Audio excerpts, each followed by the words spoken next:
Ok. Então, bom dia a todos, bom dia especialmente aí aos membros da minha banca, a professora Carla, professor Márcio, professora Marceli, professora Joyce, minha orientadora. É um prazer enorme estar podendo compartilhar, e mesmo que remotamente, o resultado do nosso trabalho. Ele está intitulado, então, de Estudantes Superdotados Matematicamente Habilidosos, uma proposta de trabalho por meio da investigação matemática. Então, eu vou explanar para vocês os capítulos da nossa dissertação de forma sintetizada e, apresentando os resultados principais do nosso trabalho. Só confirme para mim se passou o slide. Passou?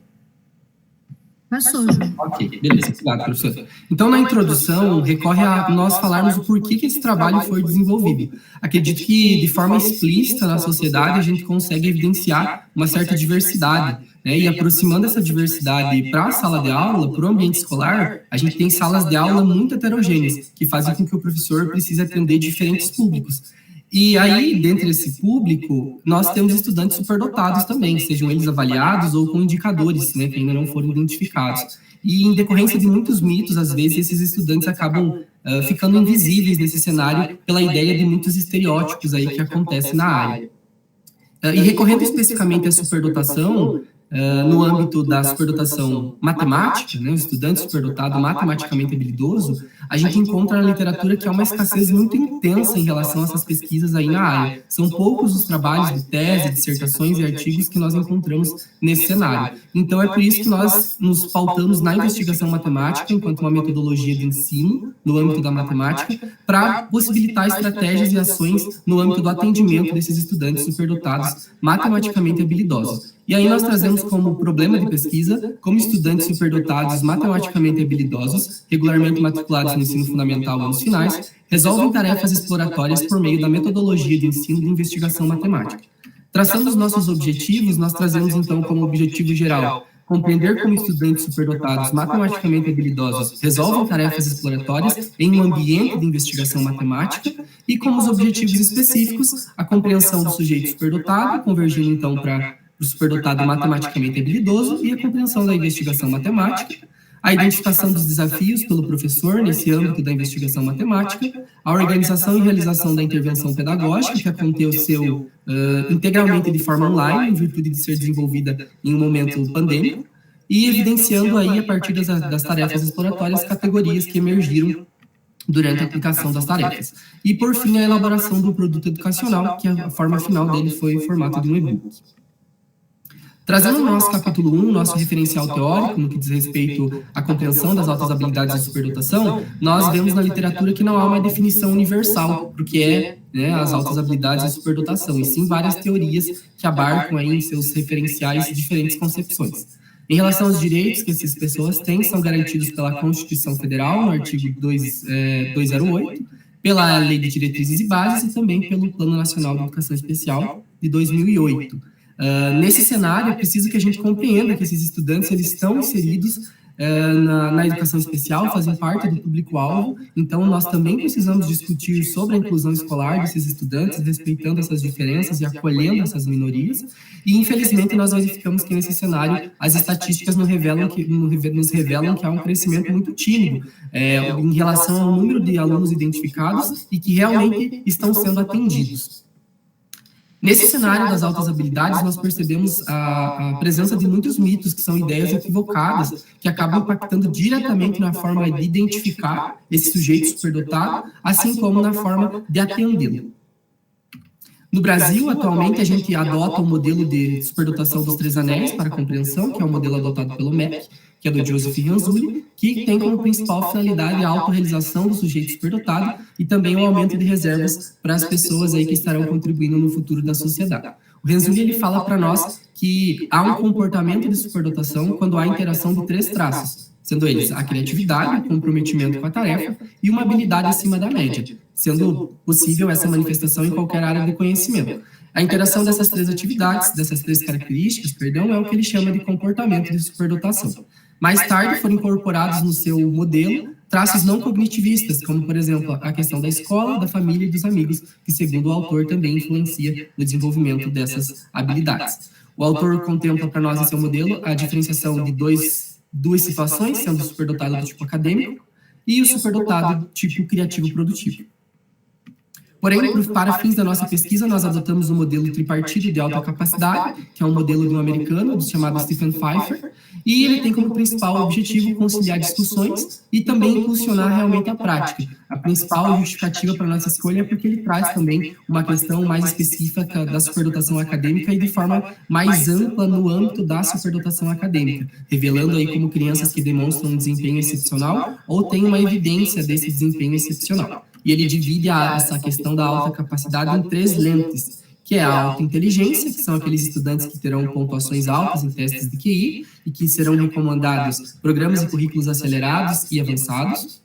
Os que se enquadram nas realizações excepcionais, que não necessariamente têm um alto QI, mas normalmente são aqueles que se destacam em sala e vão ter um alto desempenho acadêmico e recomenda-se um programa e currículo enriquecido e desafiador, e aqueles que têm potencial para excelência, que eles nem sempre vão estar manifestando isso em termos de rendimento, em virtude da ausência de oportunidades ou estímulos. Então, a gente vê uma ampliação aqui da superdotação acadêmica, não só como um protótipo, uma ideia de nerd, né, como infelizmente a gente tem esse estereótipo.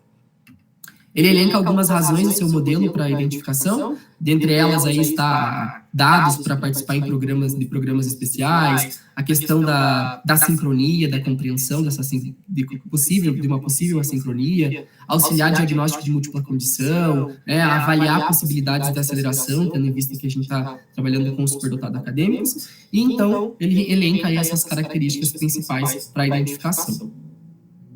Somado ao modelo de Stephen Pfeiffer, nós tentamos trazer um modelo também para somar em relação ao modelo de Stephen Pfeiffer, para somar na compreensão da identidade do sujeito, porque ele não é apenas a habilidade cognitiva, tem muito mais características por trás. Então, o William Kippers traz o modelo de identificação CHIP, que é o modelo holandês, e ele tem como principal objetivo o bem-estar social e a eficácia do sujeito, também no desenvolvimento da sua identidade. Ele cunha o termo XI, né, XI, que quer dizer uma dose extra de uma inteligência que normalmente todos têm, mas que essa pessoa tem essa inteligência mais desenvolvida.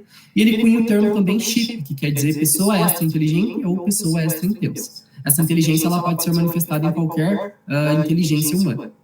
Ele fala que os CHIPs são pessoas que se diferenciam das outras motivacionalmente, qualitativamente e quantitativamente.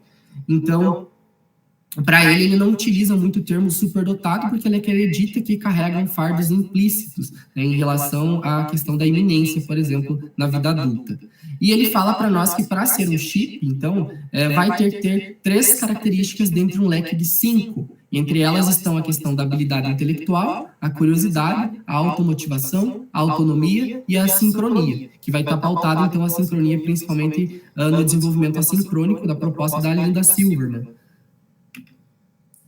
E aí, uma coisa muito bacana que ele traz para nós é a questão da identidade dessa pessoa extra-inteligente. Para a gente ter em mente que não são só traços cognitivistas, mas também pode envolver a questão do temperamento, da introversão ou extroversão, a questão da hereditariedade, que ele acredita, né, nessa questão da hereditariedade em relação a familiares, a empatia extra e orientação extra de desenvolvimento de tarefas, a questão da receptividade extra, que está associado às sobressetabilidades do Dabrowski, na teoria da desintegração positiva, a questão dos arquétipos, em que ele considera a história do sujeito, o contexto do sujeito, as inteligências múltiplas de Gardner e a questão do pensamento verbal ou imaginário. Recorrendo, então, a estudos sobre o estudante superdotado matematicamente habilidoso, especificamente, nós vemos que a literatura, infelizmente, é bastante escassa nessa área, mas que as características convergem para um aluno muito criativo, que tem capacidade de um potencial de abstração muito amplo, um potencial criativo, vão buscar caminhos diferenciados, conseguem manipular dados numéricos e algébricos com mais facilidade comparado aos seus pares. Então, essas são as principais aí características que estão no perfil desse estudante superdotado matematicamente habilidoso. E aí a gente pode esperar que o professor seja superdotado também, mas não é isso que a literatura nos traz. Mas ela revela que esse professor vai ter que sempre buscar orientação, propor um ensino prazeroso, explorar a criatividade, considerar o estudante em todos os seus aspectos, não simplesmente focar na habilidade propriamente dita, evitar resistência. Então a gente vê que essas características convergem para um professor realmente ousado, criativo, dinâmico, que se preocupe em compreender o sujeito e realmente atender ele na sua integralidade. No capítulo 2, nós trazemos o nosso cenário da investigação matemática enquanto metodologia de ensino. Aí nós temos como principais pioneiros nessa área professores de Portugal, João Pedro da Ponte, professora Joana Brocardo, professora Hélia Oliveira, e aí eles nos trazem que a realização de trabalho de cunho investigativo constitui uma experiência tão fundamental para a aprendizagem matemática do aluno, como para o desenvolvimento profissional do professor. Então, a gente enxerga um potencial muito grande na investigação matemática, tendo em vista que realmente os alunos com a sua habilidade matemática vão estar investigando, vão estar conjecturando, vão estar buscando argumentos para defender as suas ideias, vão estar realmente, de certa forma, num papel de matemáticos, possibilitando uma aprendizagem mais ativa, uma aprendizagem que eles não vão estar recebendo a matemática, mas sim construindo. E o professor passa a ter o papel de mediador, né, de especialista nesse processo em relação à matemática, e não como um fornecedor de conteúdos. Nós acreditamos, sim, que essa metodologia de investigação matemática, ela se adequa às 3 lentes do modelo de alta capacidade de Stephen Pfeiffer, porque a gente pode trabalhar com as tarefas exploratórias com diferentes focos, né, em diferentes níveis também. Mas quais são as etapas dessa investigação? Então, de acordo com os autores, inicialmente é explorado e formulado as questões, que são inicialmente explanadas. Depois, a formulação de conjecturas, né, fazer afirmações sobre algo.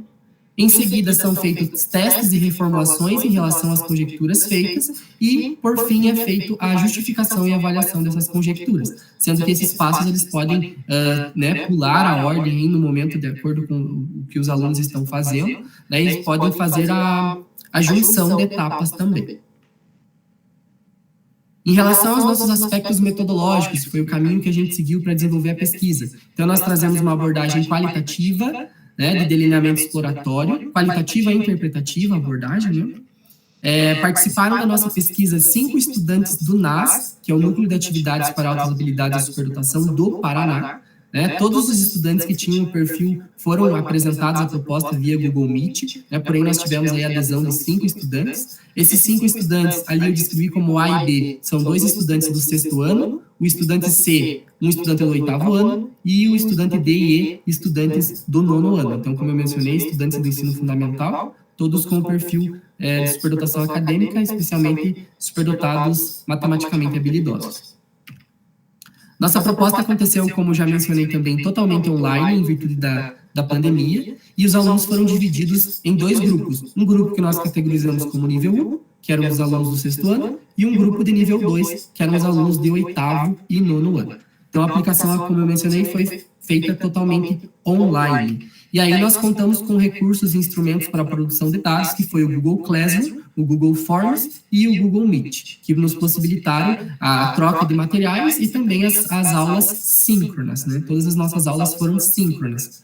Esses 2 grupos tiveram aulas semanais, sendo aproximadamente 1 hora de aula de trabalho com as tarefas exploratórias por semana, durou aproximadamente aí 1 mês e meio, né? Tendo em vista que cada grupo desenvolveu 6 tarefas exploratórias.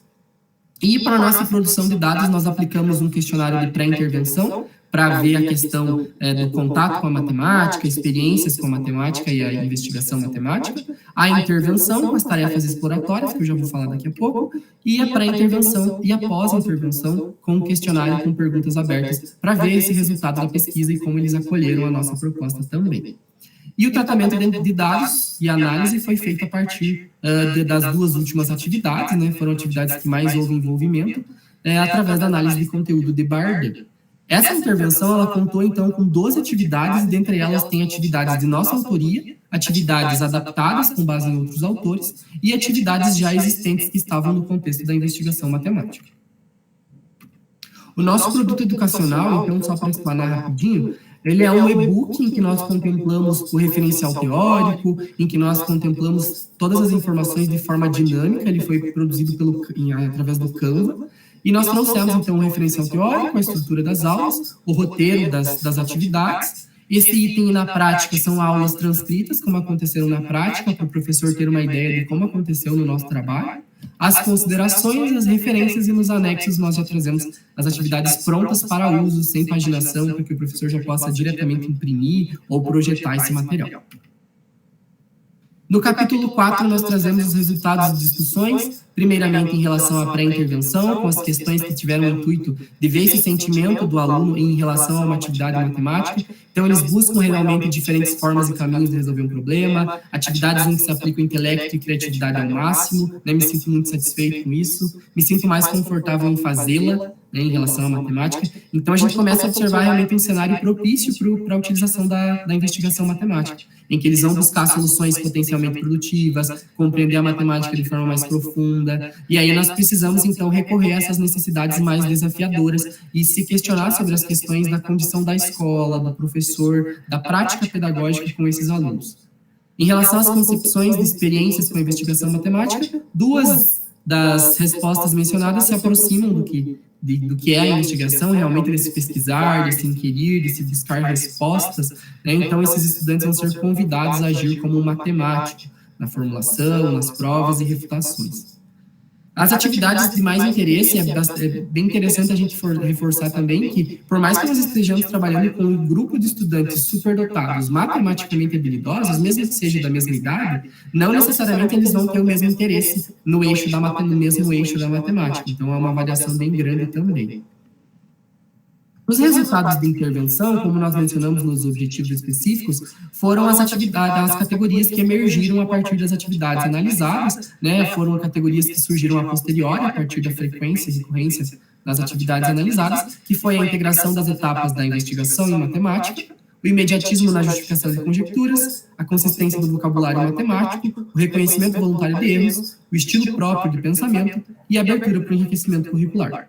Em relação a essa integração das etapas, nós nos pautamos aí em entender que realmente eles têm essa preferência por uma certa oralidade, em falar sobre os seus dados, em falar sobre as suas afirmações. Isso facilita realmente a fazer uma conjectura e, por exemplo, já tentar justificar ela, já buscar argumentos para justificar ela. Então, eles não se conformam enquanto eles não formalizam, de fato, essas etapas. E eles combinam, então, vários conhecimentos para fazer todo esse processo. A segunda categoria é o imediatismo na justificação das conjecturas, que é como se fosse um desdobramento da primeira categoria. E aí nós temos em mente que realmente esses alunos têm essa questão da flexibilidade, agilidade, organização, para fazer generalizações e para manipular esses dados, o que facilita também. Além de ter essa capacidade de abstração e potencial criativo, passagem mais acelerada nos estágios de desenvolvimento, né, do operatório formal, lá do Piaget. Então, isso vai facilitar muito todo esse processo, né, desse imediatismo para justificar as conjecturas, ao invés de ficar ali testando até realmente justificar. Consistência no vocabulário matemático, realmente, de acordo com a Almeida, eles têm esse vocabulário mais avançado. Eu costumo dizer, pela minha experiência, que esses alunos eles usam e abusam do vocabulário em relação às simbologias e nomenclaturas. A gente vê normalmente na educação básica uma certa dificuldade dos alunos em manipular alguns símbolos básicos, né, e eles recorrem a essas simbologias tranquilamente. Eles têm essa questão da abstração para converter informações, né, na matemática. Às vezes a gente também precisa converter alguns dados, então isso vai facilitar e vai evidenciar essa questão da consistência do vocabulário também. Reconhecem erros de forma voluntária, eles conseguem fazer observações mais refinadas, tem essa questão da reversibilidade, esse ir e vir do pensamento, né? Então, eles analisam, são mais críticos nas suas informações quando eles as fornecem, né? Então, isso possibilita também essa observação mais refinada, além de ter essa capacidade de deduzir conclusões com mais facilidade e com mais segurança, que realmente foi possível perceber isso durante a implementação. Estilo próprio de pensamento, que eu acredito que era uma coisa assim, né, que normalmente a literatura vai trazer sobre esse estudante, que são formas diferentes e inovadoras, não vão ficar presos a métodos prontos, eles vão buscar suas próprias formas de resolver. Isso aconteceu assim nitidamente na pesquisa, não ficam presos a caminhos prontos e tem essa capacidade de analisar o todo e as partes, não ficar preso apenas em trechos específicos, né? Fazer todo esse caminho do todo e das partes. Abertura para enriquecimento curricular. A proposta, gente, evidenciou, a partir da aplicação das tarefas, assim, muitas possibilidades de enriquecimento curricular. Eu consegui trabalhar com os alunos geometrias não euclidianas, em especial os fractais, mas que, por mais que era específico de fractais, a gente acaba conversando com eles sobre outras coisas, em razão da curiosidade deles, então isso é muito bacana. Progressões geométricas e até, inclusive, com o grupo de nível 2, nós chegamos a trabalhar com o conceito de limites durante a última aula. Então, foi muito bacana. Foi muito gratificante perceber realmente esse acolhimento deles e esse interesse dentro da habilidade deles. E é nesse cenário que a gente reforça a necessidade desse currículo mais complexo, abstrato, variado, não só no atendimento educacional especializado, mas também para o ensino regular. Né? Realmente atividades que proporcionem a manifestação dessa criatividade, dessa habilidade, desses principais atributos que recorrem à personalidade do estudante superdotado matematicamente habilidoso. Em relação aos resultados da pós-intervenção, com o nosso questionário, então nós pensamos agora, vamos ver o que eles pensaram sobre essas atividades de investigação que nós aplicamos. A gente ficou bem feliz com o resultado, porque eles colocaram assim, que na escola as atividades eram muito fáceis e aqui são bem legais. Acho que poucas pessoas talvez tenham essa oportunidade. Também sinto que consegui contribuir bastante para a discussão do problema. Isso aqui é muito legal, né? Eles se sentindo parte do processo da construção. Provavelmente não veria na escola ou em outros locais, as questões foram desafiadoras, então esse é o propósito também da investigação, né? Não trazer algo pronto ali que vai ser algo mecânico, e sim algo que eles vão explorar, por isso atividade exploratória. Então nós precisamos desse cenário de uma preparação da escola, da preparação do professor, de reforçar essa necessidade de programas especiais, aqui reforço especialmente para os estudantes superdotados do tipo acadêmico, porque eles têm essa necessidade de enriquecimento, dessa compreensão das suas habilidades. E foi bem interessante também um relato de geometria, que aqui eu estudaria outra pesquisa que não era o foco, mas vale a pena ressaltar, que tinha um aluno que falava que ele gostava de qualquer coisa que não fosse geometria. Mas nós trabalhamos com geometria, só que geometria não é euclidiana, né? E faz parte da geometria. E ele comentou que apesar que a minha opinião sobre geometria plana não tenha mudado, o direcionamento para outras partes da geometria me despertou o interesse. Isso fez com que os problemas que envolvessem geometria fossem divertidos. Então, a gente trazer realmente, né, intensificar essas atividades e proporcionar uma nova percepção para os alunos em relação a algumas áreas, isso é bem bacana também. Em relação a possíveis novas concepções, em relação do que eles previam, do que era a investigação, ficou bem dividido aí em relação ao que eles achavam sobre a metodologia, né? Alguns falaram que era muito próximo do que eles realmente achavam que era. Em relação a dificuldades com a investigação, houve uma certa resistência de um aluno especificamente em uma atividade, em relação a uma parte que eu precisei recorrer à parte mais algébrica para explicar algumas situações para eles, a partir do que eles conjecturaram, né, só para complementar a atividade.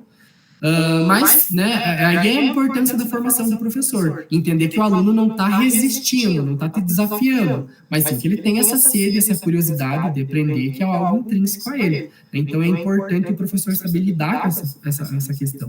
A compreensão dessa identidade, né, que a gente tem muito hábito às vezes de pensar que o aluno está desrespeitando a tua autoridade. Não faz parte da habilidade dele, da identidade dele, não é questão de desafiar a autoridade, é questão de querer saber, essa sede pelo conhecimento.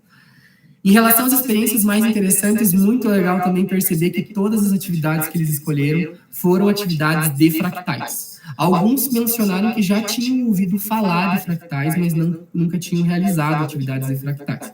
E eles ficaram assim, muito empolgados, alguns até depois me mandaram mensagem para mandar o material que a gente tinha ido produzindo, que a gente ia conversando, as gravações das aulas, depois eu compartilhei.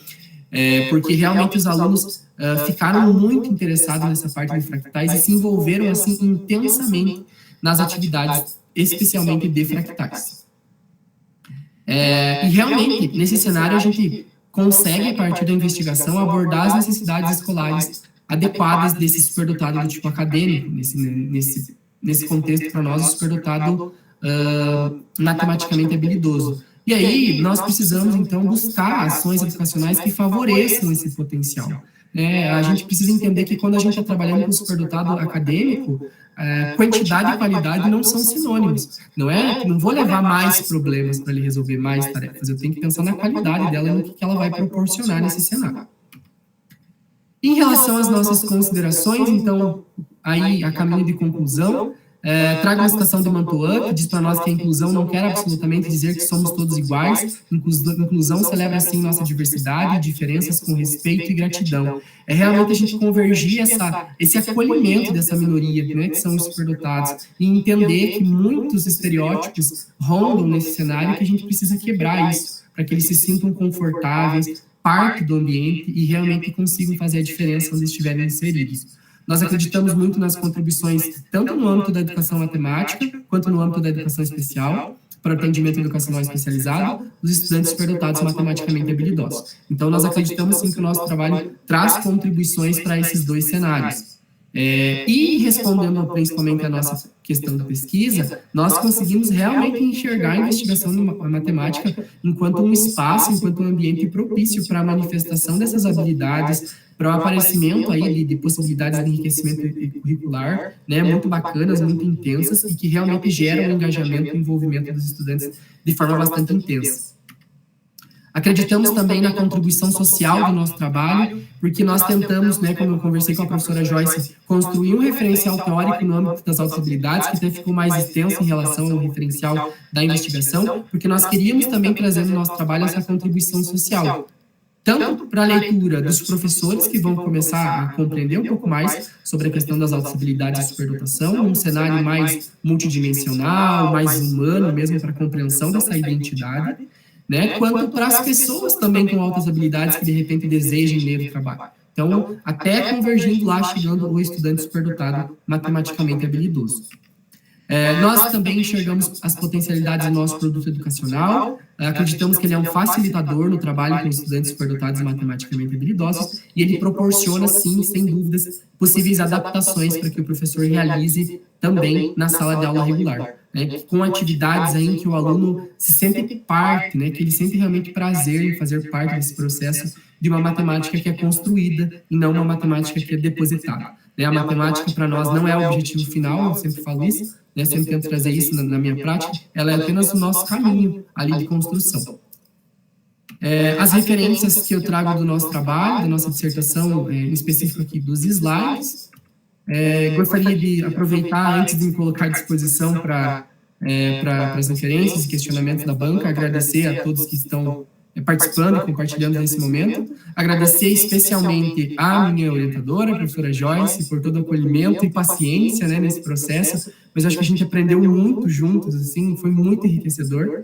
Agradecer as contribuições da banca, a professora Carla, a professora Marceli, o professor Márcio, acho que foram essenciais para clarear algumas coisas que nós tínhamos dúvida ainda, para enriquecer o trabalho, então, assim, minha gratidão por todas as contribuições de vocês. E encerro aqui a minha primeira fala, antes de colocar à disposição para as dúvidas, uma frase que, para mim, quando eu me deparei com ela no âmbito das altas habilidades, é uma frase da Linda Silverman, que parece para mim que é uma oração, assim, realmente, no âmbito das altas habilidades, e diz o seguinte: superdotação não é o que você faz ou quão duro você trabalha, é quem você é. Você pensa diferente, você experimenta a vida intensamente, você se preocupa com a injustiça, você busca o significado, você aprecia e se esforça pelo requintado, você é dolorosamente sensível, você é extremamente complexo, você preza pela integridade. O fato de dizer a verdade o colocou em apuros. Se 98% da população achar que você é estranho, procure a companhia de quem você ama do jeito que você é. Você não está quebrado, você não precisa ser consertado, você é absolutamente fascinante.